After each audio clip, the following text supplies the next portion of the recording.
السلام علیکم جی. یہ اٹک کا ریلوے پل ہے، اٹک شہر میں داخلے کا ریلوے پل. جو ٹریفک ادھر جا رہی ہے وہ اٹک شہر کی طرف جا رہی ہے. یہ اٹک کا ریلوے اڈا ہے، ان لائٹوں کے پیچھے اٹک کا ریلوے اڈا ہے. اور وہ جو سامنے آپ کو لائٹیں نظر آ رہی ہیں وہ ریلوے اسٹیشن ہے، اٹک ریلوے اسٹیشن ہے. اور یہ جو رونق آپ کو نظر آ رہی ہے یہ لکی ایرانی سرکس ہے. لکی ایرانی سرکس اٹک شہر میں آئی ہوئی ہے ان دنوں، اور یہاں پہ لوگ جاتے ہیں اور وہاں پہ وہ مختلف لباس پہن کے لوگوں کو کرتب دکھاتے ہیں. لیکن لوگوں کو سمجھ آتی ہے کہ یہ جو ہمارے سامنے کام ہو رہا ہے یہ سارے کرتب ہے، کرتب دکھائے جا رہے ہیں.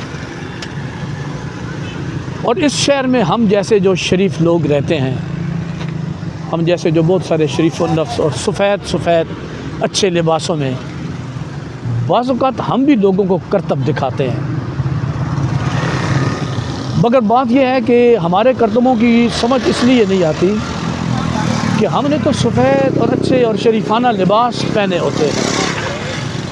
اللہ ہمیں سمجھ دے اور کرتبوں سے ہم باز آ جائیں اور سیدھی سادھی صاف ستھری زندگی کو اپنا شعار بنائیں، اسٹریٹ فارورڈ اور صاف زبان اور صاف گفتگو، تاکہ لوگوں کو نظر آئے کہ یہ باہر اور اندر سے کیسا ہے. آباد رہیں جی. Thank you very much. Tahir فرامٹر.